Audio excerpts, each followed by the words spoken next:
সরকারি খিচুড়ি স্কুলে পড়েও হাওড়ার প্রথম হওয়া যায় তা প্রমাণ করল মাধ্যমিকের দশম হাওড়ার একমাত্র স্থানাধিকারী সুকৃতি মণ্ডল। গল্পের বই পড়তে, নিয়মিত গান শুনতে ভালোবাসে সুকৃতি। পরীক্ষার ৬৯ দিনের মাথায় ফলাফল প্রকাশিত হলো এবছরের উচ্চ মাধ্যমিকের। ভোটের মরশুমে ফলাফল প্রকাশিত হলো।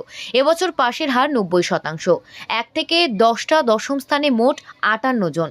৪৯৬ নম্বর পেয়ে প্রথম স্থানে আলিপুরদুয়ারের অভিক দাস, ৪৯৫ নম্বর পেয়ে দ্বিতীয় স্থানে দক্ষিণ ২৪ পরগনার সৌম্যদীপ সাহা, ৪৯৪ নম্বর পেয়ে মালদার অভিষেক গুপ্ত তৃতীয় স্থানে, ৪৯৩ নম্বর পেয়ে চতুর্থ স্থানে কোচবিহারের প্রতীচি রায় তালুকদার এবং হুগলি স্নেহা ঘোষ, ৪৯২ নম্বর পেয়ে রাজ্যে পঞ্চম ৭ জন, ৪৯১ নম্বর পেয়ে ষষ্ঠ স্থানে ৮ জন, ৪৯০ নম্বর পেয়ে সপ্তম স্থানে ৫ জন, ৪৮৯ নম্বর পেয়ে অষ্টম স্থানে ৬ জন, ৪৮৮ নম্বর পেয়ে রাজ্যে ১১ জন নবম স্থানে, ৪৮৭ নম্বর পেয়ে রাজ্যের দশম স্থানে ১৬ জন ছাত্রছাত্রী। হাওড়ার মধ্যে একমাত্র স্থানাধিকারী সাকরাইল অভয়চরণ হাই স্কুলের ছাত্রী সুকৃতি মণ্ডল। খুশির হাওয়া জেলা জুড়ে। সরকারি খিচুড়ি স্কুলে পড়েও হাওড়ার প্রথম হওয়া যায় প্রমাণ করল সুকৃতি। বরাবরই মেধাবী ছাত্রী সুকৃতির বাবা পেশায় হোমিওপ্যাথিক চিকিৎসক, মা নার্স এবং দাদা ডাক্তারি পড়ছে। মাধ্যমিকের পর কলা বিভাগে পড়াশোনা করে সুকৃতি ইংরাজি সাহিত্য নিয়েই পড়াশোনা করার ইচ্ছে রয়েছে তার। ভবিষ্যতে পিএইচডি করার ইচ্ছে রয়েছে তার। ছোট বয়স থেকে বাবা মার চাকরি সূত্রে বিভিন্ন স্কুল পরিবর্তন হয় তার। পরে সাকরাইলে এসে অভয়চরণ হাই স্কুল থেকে উচ্চ মাধ্যমিক পরীক্ষা দেয় সুকৃতি। পড়াশোনার পাশাপাশি গল্পের বই পড়তে খুব ভালোবাসে, তবে কখনোই সময় বেঁধে পড়াশোনা করতো না সুকৃতি। পড়াশোনার পাশাপাশি নাচ করতে এবং নিয়মিত ১ ঘন্টা করে গান শুনতে ভালোবাসে সুকৃতি। মেয়ের সাফল্যে খুব খুশি ডক্টর সুবিমল মণ্ডল জানান, মাধ্যমিকে ভালো রেজাল্ট করেও পারিপার্শ্বিক চাপ উপেক্ষা করে নিজের ইচ্ছে মতোই কলা বিভাগে পড়তে চায় সুকৃতি। মেয়ের এই সাফল্যে পুরো কৃতিত্বই তিনি সুকৃতিকে দিয়েছেন। মেয়ের সাফল্যে আনন্দিত মা রীতা মণ্ডল বলেন, কখনোই মেয়েকে পড়াশোনার জন্য প্রেশার দেননি তবে মেয়ে ভালো রেজাল্ট করবে তা আশাবাদী থাকলেও এতটা ভালো ফল দেখে উচ্ছ্বসিত তারা। সুকৃতির সাফল্য স্বভাবতই খুশি সাকরাইল অভয়চরণ হাই স্কুলের শিক্ষক শিক্ষিকা। সুকৃতির এই রেজাল্ট স্কুলের জুনিয়র ছাত্রছাত্রীদের অনুপ্রেরণা দেবে বলে জানান অভয়চরণ হাই স্কুলের প্রধান শিক্ষক অনুপম ব্যানার্জি। ছোটবেলার শিক্ষিকা সঞ্চারী প্রামাণিক সুকৃতির সাফল্যে আনন্দিত, পাশাপাশি ছোটবেলা থেকেই তার সম্ভাবনাময় ভবিষ্যতের কথাও উল্লেখ করেন তিনি। বাগনান থেকে না, আমি তমলুকে জন্মেছি।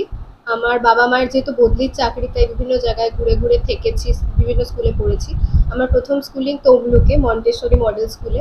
তারপরে বাবা মার যখন বদলি আমরা চুঁচুড়ায় চলে আসি, সেখানে আমাকে মিডিয়ামও চেঞ্জ করতে হয়। আমি সিবিএসই বোর্ডে ভর্তি হই, techno India group public school চুঁচুড়ায় আমি পড়তাম।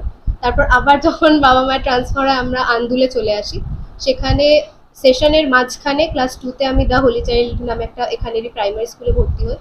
সেখান থেকে পাশ করার পর আবার আমার স্কুলিংটা হয় সেকেন্ডারি পুরোটাই কলকাতায়। 5 to 10 আমি Bagbazar Ramakrishna Sarada mission sister Nivedita girls স্কুলে পড়েছি। তারপরে আবার এখানে এসে 11-12 আমি সাকরাইল অভয়চরণ হাই স্কুলে ছাত্রী ছিলাম। কি সাবজেক্ট বেছে নিচ্ছ এরপরে আপাতত গ্র্যাজুয়েশনের জন্য আমি ইংরেজি সাহিত্য নিয়ে পড়তে চাই। কেন ইংরেজিকে বেছে নেওয়া কেন? ইংরাজি বরাবরই আমার প্রিয় বিষয়গুলোর মধ্যে অন্যতম ছিল। আর যত উচ্চ ক্লাসে উঠেছি সেই ভালোবাসাটা বেড়েছে, বই কমেনি। এবং বিভিন্ন টিচাররা উৎসাহ দিয়েছেন যে ইংলিশ আমার একটা অত্যন্ত স্ট্রেংথের জায়গা, তাই আমি চাই যে ইংলিশ নিয়েই আমি আগামী দিনে এগোবো। পড়াশোনা ছাড়া হবে বলতে গল্পের বই আমার একটা নেশার মতো। গল্পের বই দিয়ে আমাকে প্রচুর বকা খেতে হয়েছে। পরীক্ষার সময় পড়ার বইয়ের নিচে লুকিয়ে গল্পের বই পড়ছি, এরকম একটা ব্যাপার। আমার অত্যন্ত গর্বের বিষয় হচ্ছে আমার গল্পের বইয়ের কালেকশন, এটা নিয়ে আমি অত্যন্ত গর্বিত। আর তাছাড়া আমি নাচ করতে ভালোবাসি, তবে পড়াশোনার চাপেই হোক আর যাই হোক ওটা একটু কমে গেছে, অনেকটাই কমে গেছে, তবে ওটা ভালোবাসি। আর একটা জিনিস যেটা আমাকে সবসময় ভীষণ সাপোর্ট করেছে সেটা হচ্ছে মিউজিক। মিউজিক সবসময় আমার ভীষণ মুড লিফটারের কাজ করেছে। টেনশনের সময় বা মন খারাপ হলে বা যখন আমার মোটিভেশনের দরকার ছিল, গান শোনাটা আমাকে খুবই হেল্প করেছে।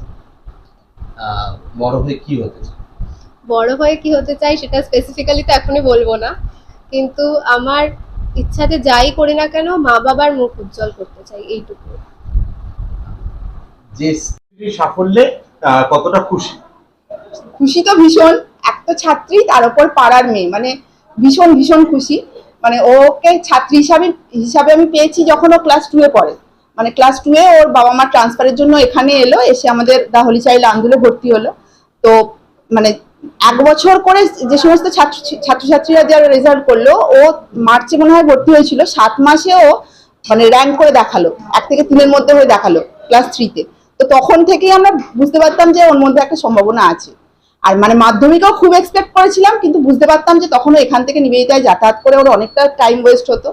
কিন্তু মানে এবারে তো অভাবনীয়, আমরা মানে জানতাম যে ও একটা কিছু হবে। ছোটবেলার শিক্ষক হিসাবে কতটা মানে ভীষণ ভীষণ আপ্লুত, ভীষণ। আমি ওই জন্য মানে লাঞ্চ করতে একটু দেরি হলো, তাই আমি মানে ওই জন্য ছুটে এলাম যে লাঞ্চ করে ওর সাথে দেখা করতে আসবো। আমাদের স্কুলের টিচাররা জানেন, তারাও মানে সবাই মানে খুবই প্রশংসা করছেন, আর খুবই ভালো লাগছে, ভীষণ ভীষণ ভালো লাগছে। আপনার নাম? আমার নাম সঞ্চারী প্রামাণিক। যে ছোটবেলায় সবসময় মাকেও পাও, তো সাবজেক্ট বেছে নেওয়ার ক্ষেত্রে কি তুমি নিজের চিন্তাটা নিজেই? হ্যাঁ, আমি যখন মানে কেউ ভাবতে পারেনি যে আমি মাধ্যমিকে অত নাম্বার পাওয়ার পরও আর্টস নেব, কারণ সবার একটা ধারণা থাকে যে আর্টস নিয়ে কি হবে, ভবিষ্যৎ অন্ধকার। সেই জন্য আর কেউ জানতো না যে আর্টসে কি কি সাবজেক্ট থাকে, কোন কম্বিনেশনটা নিলে ভালো হবে। মানে মোটামুটি বলতে গেলে আমি বিভিন্ন জনের সঙ্গে কথা বলে, সিনিয়রদের সঙ্গে কথা বলে, নিজে একটু খোঁজ খবর নিয়ে আমি সাবজেক্ট কম্বিনেশন ঠিক করেছি, এবং শেষ থেকে শুরু অবধি আমি লড়াই করেছি যে আমি আর্টস নিয়েই পড়বো, সায়েন্স নেব না। তারপর ইংলিশ। হ্যাঁ, তারপর ইংলিশ। ভবিষ্যতে কি পিএইচডি বা এই ধরনের কিছু করার হ্যাঁ, ইচ্ছে? উচ্চশিক্ষা তো ডেফিনেটলি, উচ্চশিক্ষাতে আমি যেতে চাই, এমএ পিএইচডি সবই করতে চাই। তারপরে দেখা যাক যে চাকরি বা কর্মক্ষেত্রে কোথায় যাই। বাবা মা দুজনেই প্রায় একই সেক্টরে, হ্যাঁ। একজন ডক্টর প্র্যাকটিস করতেন এবং আরেকজন নার্স। হ্যাঁ, তো তোমার কি এই দিকেই যাওয়ার ইচ্ছে? একদমই না, আমি তো ওই জন্যই আর্টস নিয়েছি যে আমাকে বরাবরই বাবা মা এবং দাদার সঙ্গে তুলনা করা হতো, কারণ বাবা হোমিওপ্যাথ, মা নার্স, দাদা ডাক্তার। সবাই ভাবতো যে ডাক্তারের পরিবার থেকে তো ডাক্তারই হবে মেয়ে, কিন্তু প্রথমেই আমি ওই প্রতিযোগিতাটা থেকে নিজেকে সরিয়ে নিয়েছি, প্রথমেই আর্টস নিয়ে। তাই ডাক্তারি লাইনে যাওয়ার আর কোনো চান্সই নেই, আমি সম্পূর্ণ নিজের অন্য ইউনিক রাস্তাতেই হাঁটতে চাই। তোমার নাম? আমার নাম সুকৃতি মণ্ডল। উচ্চ মাধ্যমিকে তুমি? আমি 10ম স্থান অধিকার করেছি। এটা তো ওয়ার্থ মেনশনিং যে রাজ্যে 10ম স্থান অধিকার করা, সেটা বিদ্যালয়কে ভীষণভাবে গর্বিত তো করলোই। আমরা শিক্ষক শিক্ষয়িত্রীরা, বিদ্যালয়ের যারা শুভাকাঙ্ক্ষী আশেপাশে যারা রয়েছেন, এবং সর্বোপরি ওর জুনিয়র ব্যাচের ছাত্রছাত্রীরা প্রত্যেকে ইন্সপায়ার্ড হয়েছে। একজনের সাফল্য সামগ্রিকভাবে গোটা সিস্টেমটাকে ইন্সপায়ার করেছে, যাতে আগামীতে আরো ভালো ভালো ছাত্র এগিয়ে আসে, আরো পড়াশোনা করতে সবাই উৎসাহী হয়। সুকৃতি একাদশ শ্রেণীতে যখন আমাদের বিদ্যালয়ে এসে ভর্তি হয়, তার কিছুদিন পর থেকেই যেসব মাননীয় শিক্ষক শিক্ষয়িত্রীরা ক্লাস নিতেন, তাদের মধ্যেকার অন্তর্বর্তী আলোচনায় বারবার ওর নাম উঠে এসেছিল যে ভীষণ ভালো ছাত্রী, এবং ওর প্রতি এক্সপেকটেশন ছিল। স্যার ম্যাডামরা আলোচনার মধ্যে বারে বারেই বলতেন যে we are expecting her to hold a rank. ফলে একটা প্রত্যাশা ছিলই, সেটা রাজ্যে 10ম স্থানে আসবে সেই ব্যাপারটা সুকৃতি আরো ভালো বলতে পারবে, আমরা সেটা ভাবিনি। তবে আমরা সবাই জানতাম যে ওর ফলাফল ভীষণ ভালো হবে। এটা খুব ভালো, প্রথম আপনাকে এই প্রশ্নটা করার জন্য অভিনন্দন। এটা একটা বড় হ্যামারিং যে রাজ্যের বাংলা মাধ্যমে সরকারি স্কুলগুলিতে পড়াশোনা হয় না, বা সরকারি স্কুলে পড়াশোনা করে পাশ করা যায়, নজর তারা ফলাফল করা যায় না, বা নজর তারা সাফল্য লাভ করা যায় না। এই যে একটা সেমি মিথ চলে আসছে বিগত বেশ কিছু বছর যাবত, তার উপরে আমাদের প্রিয় ছাত্রী একটা সজোরে মুষ্টাঘাত করেছে। এই ফল অনেককে অনুপ্রাণিত করবে, এবং ও আগামী জীবনে ওর ঈপ্সিত লক্ষ্যে পৌঁছবে। আমরা সবাই এ ব্যাপারে দৃঢ় আশাবাদী। বাংলা মাধ্যম স্কুলে পড়াশোনা করেও যে জীবনে উচ্চ প্রতিষ্ঠা লাভ করা যায়, এদের মতো ছাত্রীরা তার প্রমাণ। বাংলা মাধ্যমে পড়ে আরো ভালো এই ব্যাপারটা, কারণ ও জানিয়েছে যে ইংরেজি ওর প্রিয়তম বিষয়গুলির মধ্যে একটি। বাংলা মাধ্যমে পড়াশোনা করলেও ইংরেজি বিষয়কে নিয়ে যে এগিয়ে যেতে চাইছে, এ সাহস খুব ভালো, এবং দৃঢ় বিশ্বাস নিজের ওপর যারা আছে তারাই দেখাতে পারে। She is one of them, we are very happy about this. আপনার নাম, স্কুলের নাম? আমার নাম অনুপম ব্যানার্জি, আমি প্রধান শিক্ষক, সুকৃতির স্কুল সাঁকরাইল অভয়চরণ উচ্চ বিদ্যালয়। খুব অসুবিধা হতো, তবে যত দিন যায় স্কুলের প্রতি একটা মানে তৈরি হয় বন্ড, বিভিন্ন টিচার, বিভিন্ন বন্ধুদের সঙ্গে। এবং আমি এটুকু বলতে পারি যে 2 বছর স্কুলে কাটিয়েছি বেশ আনন্দ করে হেসে খেলেই কাটিয়েছি। টিচাররা সবাই অত্যন্ত সাহায্য করেছেন, মানে সবাই যে বলে সরকারি স্কুলে পড়াশোনা হয় না, এটা একদমই ভুল কথা। যদি কোনো স্টুডেন্টের নিজের ইচ্ছা থাকে, সে অবশ্যই সরকারি স্কুলে পড়েও ভালো কিছু করতে পারবে। টিচাররা সব দিক থেকে সাহায্য করেছেন, বিভিন্ন নতুন বন্ধুও বানিয়েছি নতুন স্কুলে। তো সেদিক থেকে বলতে গেলে স্কুলের একটা খুবই বড় রোল ছিল এই সব। একটা বিষয় ছোটবেলায় যে সিবিএসই বোর্ড স্কুলে পড়তাম, সেটা খুবই পশ একটা হাইফাই স্কুল যেটা আমরা বলি, এবং তার সঙ্গে কন্ট্রাস্টে দেখতে গেলে 11-12 আমি যে স্কুলে পড়েছি সম্পূর্ণ আলাদা, আকাশ পাতাল তফাৎ। কিন্তু আমার মনে হয় না আজকাল মানে সবাই ইংলিশ মিডিয়ামের পেছনে ছোটে, যেখানে ছেলে মেয়েকে পড়ালে তারা খুব ভালো করতে পারবে, জীবনে দাঁড়াতে পারবে, এবং বাংলা মাধ্যম স্কুলে দিয়ে ছেলে মেয়েদের হবে না। কিন্তু আমার মনে হয় এটা সম্পূর্ণ ভুল ধারণা। আমার মনে হয় যদি শিক্ষক, অভিভাবক, ছাত্রছাত্রীরা সবাই মিলে উদ্যোগ নেন, তাহলে অবশ্যই যে কোনো স্কুলেই ভালো কিছু হতে পারে। কি স্বপ্ন রয়েছে? স্বপ্ন বলতে ভালো কিছু তো করতে হবে অবশ্যই, মা বাবাকে আরো খুশি করতে হবে, মা বাবার মুখ উজ্জ্বল করতে হবে, আর এই সাফল্যটাকে ধরে রাখতে হবে, এটুকুই বলবো। কি নিয়ে পড়তে চাই? আপাতত আমি গ্র্যাজুয়েশন করতে চাই ইংরাজি সাহিত্য নিয়ে, কোনো ভালো কলেজ থেকে, এটুকুই। উচ্চশিক্ষা? উচ্চশিক্ষায় তো অবশ্যই যেতে চাই, এমএ পিএইচডি সবই করার ইচ্ছা রয়েছে, তারপর দেখা যাক চাকরি সূত্রে কোথায় যাই। বাবা মার কি ইচ্ছা রয়েছে? বাবা মার ইচ্ছা বলতে বাবা মা আমার মনে হয় ওনারা চান আমি প্রশাসনিক কোনো দিকে যাই। তবে আমি এটুকু বলবো, ওনারা সবসময় আমাকে সব দিক থেকে সাপোর্ট করেছেন, মানে কোনো ইচ্ছা আমার উপর চাপিয়ে দেওয়া হয়নি যে তোমাকে এটাই হতে হবে। আমি যা সিদ্ধান্তই নিয়েছি প্রথমে মানতে অসুবিধা হলো, যেহেতু ওনারা আমার ভালোই চান অবশ্যই, কিন্তু পরে ওনারা সব দিক থেকেই আমাকে সাপোর্ট করেছে। প্রতিদিন লেখাপড়ার সময়টা কোন সময় কতক্ষণ ছিল? আমার কোনো সেট রুটিন ছিল না যে আমাকে। আমার মনে হয়েছে আমি ওর পাশে অনেক সময় ছিলাম না বলেই ও এত বেশি ইন্ডিপেন্ডেন্ট, এবং ইন্ডিপেন্ডেন্ট বলেই কিন্তু ও নিজের সব কিছু পড়াশোনা বা সব কিছু নিয়ে ও ভীষণ সচেতন। মানে আমি এক্সপেক্ট করিনি যে ও এতটা ভালো জায়গায় পৌঁছে যাবে, কিন্তু যাই হোক ওর নিজের ইচ্ছা বা ওর টিচার, স্কুলের টিচার, বা ও টিউশন 11-12-এও টিউশন নিয়ে পড়েছে, যেটা মাধ্যমিক পর্যন্ত ছিল না। যাই হোক সবার মানে আশীর্বাদই বলুন আর সবার সাহায্যেই ও একটা ভালো জায়গায় পৌঁছে গেছে।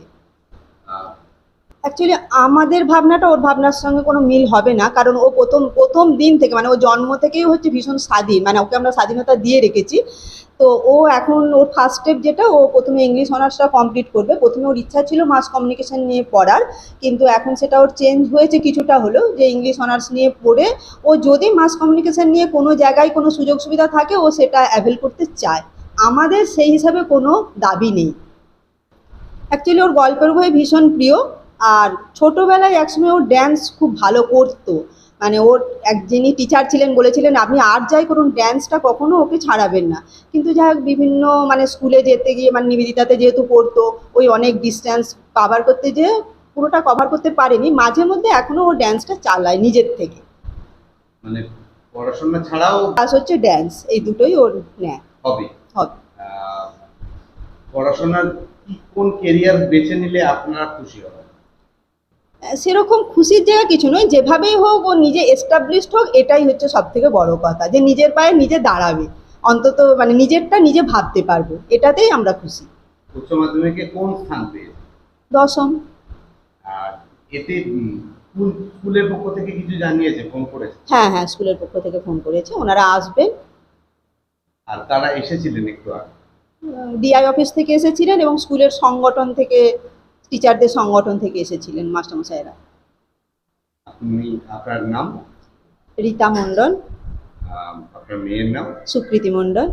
আপনি পেশাগতভাবে? আমি অ্যাকচুয়ালি নার্সিং পার্সোনেল। আমি প্রথমে বিএসসি নার্সিং করেছি, এমএসসি নার্সিং করেছি, নার্স প্র্যাকটিশনার কোর্স করে আমি এখন নার্স প্র্যাকটিশনার ইন মিডওয়াইফারি ডোমজুড়ে আমার এখন আপাতত আমি আছি ডোমজুড় রুরাল হসপিটালে। পড়তে বসতেই হবে, খুব মুডি একজন মানুষ আমি, তাই যখন ইচ্ছা হতো পড়তাম। তবে হ্যাঁ, অবশ্যই টেস্টের পর পড়ার সময়টা তো একটা ফিক্সড করতেই হতো। মানে দিনে খুব বেশি হলে 5-6 ঘন্টায় আমি মন দিয়ে পড়েছি, আমি এটুকু বলতে পারি। মাধ্যমিক কোন টিচার ছিল? না, আরেকটা বিষয়, লেখাপড়ার পাশাপাশি আমার গল্পের বই একটা নেশার মতো বলতে গেলে। আমার অত্যন্ত গর্বের যে বিষয় সেটা হচ্ছে আমার গল্পের বইয়ের সংগ্রহ। তাই গল্পের বই পড়াতে আমি অনেক বকাও। মিউজিক মানে পরীক্ষার সময় বা কখনো মন খারাপ থাকলে গান শুনলাম, তাতে মুডটা লিফট হয়ে গেল। মিউজিক আমাকে খুব খুব হেল্প করেছে সবসময়। মোটামুটি 1 ঘন্টা করে গান শোনা আমার ডেইলি রুটিনের মধ্যে পড়ে। কোনটার সময় বেশি দিয়েছে? পড়াশোনা তো বটেই, তো কোন সময় এটা? ওটা আমার যেরকম বললো, আমি কোনোদিনই মানে ফিক্সড রুটিনে কিছু করিনি। এটা হয়তো শুনতে খুব একটা ভালো লাগবে না, কিন্তু তাও মানে ফিক্সড রুটিনে কোনোদিন কিছু করিনি। যদি আমার কোনোদিন পড়ার ইচ্ছা হয়, আমি হয়তো টানা 10-11 ঘন্টা পড়ে দিয়েছি, কিন্তু কোনোদিন আমার হয়তো একদম পড়তে ইচ্ছা করছে না, হয়তো আমি 1 ঘন্টা পড়লাম, বাকি দিনটা পুরো ওই গান শুনলাম, গল্পের বই পড়ে কাটিয়ে দিলাম, এরকম। খুশি খুবই। হ্যাঁ, এছাড়া ওর সমস্তটা কৃতিত্বটাই ওর প্রাপ্য। ওর যে নিজের যা ইচ্ছা সেই নিয়েই ও করতে চেয়েছে, আমরা কোনো কিছু জোর করিনি। ও নিজের ইচ্ছাতেই ও মাধ্যমিকে ভালো রেজাল্ট করার পরেও মানে পারিপার্শ্বিক চাপ উপেক্ষা করেই ও আর্টস নিয়ে পড়েছে, আমরাও তাতে আপত্তি করিনি। ও সেই লক্ষ্যেই এগোচ্ছে। ও ইংলিশ নিয়ে পড়তে চায়, ইংরাজি নিয়ে পড়তে চায়, ইংরাজি নিয়ে পড়বে, ও নিয়েই আরো এগিয়ে যাবে, এই আশা রাখছি। এটা আমাদের মানে কি বলি, মানে বদলির চাকরির জন্য আমার 2 ছেলে মেয়েই এই সমস্যার মধ্যে পড়েছে। এটা একদিকে যেমন অসুবিধা আছে যে প্রত্যেক জায়গায় গিয়ে আবার একটা পরিবেশের সঙ্গে মানিয়ে নিতে হয়, সেই সঙ্গে একটা অ্যাডভান্টেজও আছে। সেটা কি, ওই বিভিন্ন জায়গায় একটা যে স্ট্যান্ডার্ড বা মানের একটা জায়গায়, কাঙ্ক্ষিত জায়গায় পৌঁছানো একটা প্রচেষ্টা এ থেকে পাওয়া যায়। কারণ বিভিন্ন জায়গায় বিভিন্ন রকমের স্ট্যান্ডার্ড হয়, তা থেকে বোঝা যায় যে অ্যাকচুয়াল স্ট্যান্ডার্ড কত হলে তার মানে র্যাঙ্ক বা কোনো কিছু জায়গায় পৌঁছানো যাবে, সেটা বিভিন্ন জায়গায় পড়লে এটা একটা সুবিধা। আপনি পেশাগতভাবে আগামী দিনে ওকে কোন রাস্তায় চলতে হবে? ও নিজের রাস্তাতেই চলুক, এটাই চাইবো আমি এই মুহূর্তে। মানে ওর ইচ্ছে আপনাদের ইচ্ছে। হ্যাঁ, আপনি কোথায় চাকরি করেছেন? আমি হোমিওপ্যাথি গ্র্যাজুয়েট। আমি রাজ্য সরকারের হোমিওপ্যাথি মেডিকেল অফিসার হিসেবে চাকরি করেছি। প্রথমে পুরুলিয়া ছিলাম, তারপরে আমি বাগনান মুভ করলাম, বিপিএইচসিতে এসে পোস্টেড হই, ওখানেই ছিলাম। শেষ 2 বছর আমি ডিস্ট্রিক্ট মেডিকেল অফিসার আয়ুষের দায়িত্ব নিয়ে হাওড়ায় প্রশাসক হিসেবে শেষ 2 বছর কাজ করেছি। জাস্ট এই ফেব্রুয়ারিতে আমি রিটায়ার করেছি, এখন রিটায়ার্ড ড্রাইভার। কি বলবো? খুবই আনন্দিত। হ্যাঁ, আপনার নাম? আমার নাম সুবিনয় মন্ডল। আপনি? আমি ওর বাবা। আমার মেয়ের নাম সুকৃতি মন্ডল। তার বাবা? আমি তার বাবা। আপনার নাম? কত নম্বর পেয়েছো? আমার মোট নম্বর হচ্ছে 487। কোন সাবজেক্টে কত? দেখতে হবে। বাংলাতে 98 পেয়েছি, ইংলিশে 96 পেয়েছি, জিওগ্রাফিতে 98 পেয়েছি, হিস্ট্রিতে 95 পেয়েছি, পলিটিক্যাল সায়েন্সে 98 পেয়েছি এবং কম্পিউটার অ্যাপ্লিকেশনে 97 পেয়েছি। মানে মোট নম্বর থেকে 13 নম্বর কম। হ্যাঁ, কতটা খুশি?